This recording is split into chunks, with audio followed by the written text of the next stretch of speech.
আমার এই পাওয়ার সাপ্লাইটা নষ্ট হয়ে গেছে।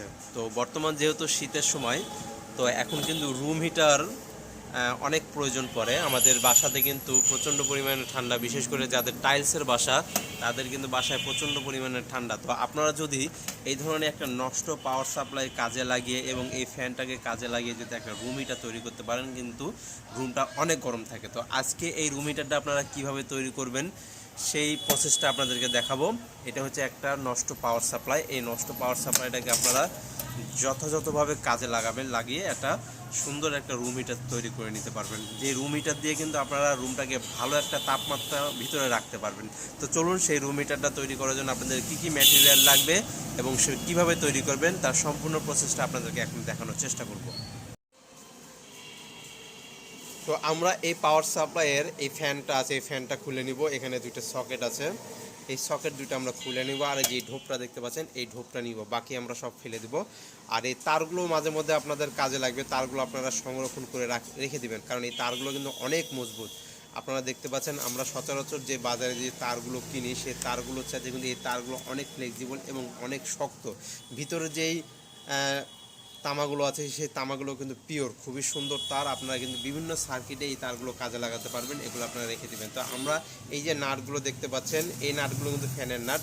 বডি খোলার জন্য আপনাকে কিন্তু এই নাটগুলো আপনাকে খুলতে হবে। খুলে কিন্তু আপনারা এই ফ্যানটা নেবেন, আর দুটো সকেট নেবেন, আর এই ঢোপটা নেবেন। বাকি ভিতরে যে সার্কিটটা আছে সেই সার্কিটটা ফেলে দিবেন। ফেলে দেওয়ার পরে আমরা যে নতুন সার্কিট লাগাচ্ছি এবং হিটার হিসেবে আমরা কি কয়েল ব্যবহার করছি সেটাও আপনাদের দেখাবো।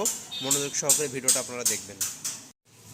এই যে স্ক্রু আছে, এই স্ক্রু ড্রাইভার নাটগুলো আপনারা সময় ভালো করে একটু খুলে নেবেন, কারণ এই স্ক্রুগুলো কিন্তু খুলতে চায় না সহজে।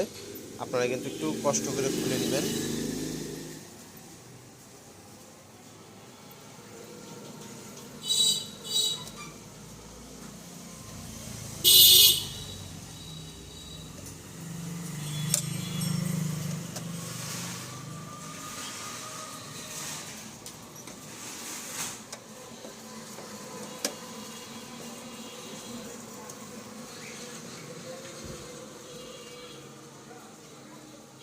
পাওয়ার সাপ্লাইটা খুলে নেওয়ার পরে আপনারা এরকম দেখবেন, এখান থেকে আমরা ফ্যানটা নিয়েছি, আর এটা হচ্ছে একটা হিটার কয়েল। এই হিটার কয়েলটা আমি কালেকশন করেছি নষ্ট রাইস কুকারে। দেখবেন পিছন সাইডে হিটার কয়েলটা থাকে এখান থেকে।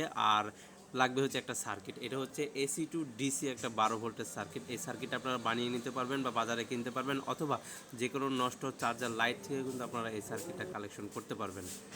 আর যদি এই সার্কিট আপনারা তৈরি করতে না পারেন, তাহলে তৈরি করার একটা প্রসেস আপনাদেরকে দিব। স্ক্রিনে দেখানো ইউটিউব চ্যানেল আমাদের একটা দেওয়া আছে, আপনারা এখানে ঢুকলে এই সার্কিট তৈরি করার বিভিন্ন প্রসেস আপনারা জানতে পারবেন, যেটা আপনারা এই হিটারের কাজে ব্যবহার করতে পারবেন।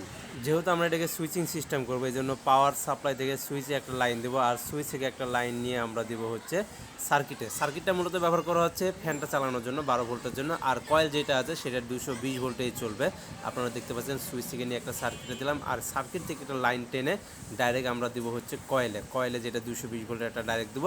আর আরেকটা মাথা দিব আমরা হচ্ছে সুইচের সাথে এটা শর্ট করে দিব। এটা হচ্ছে আমাদের কয়েল কানেকশনটা শেষ।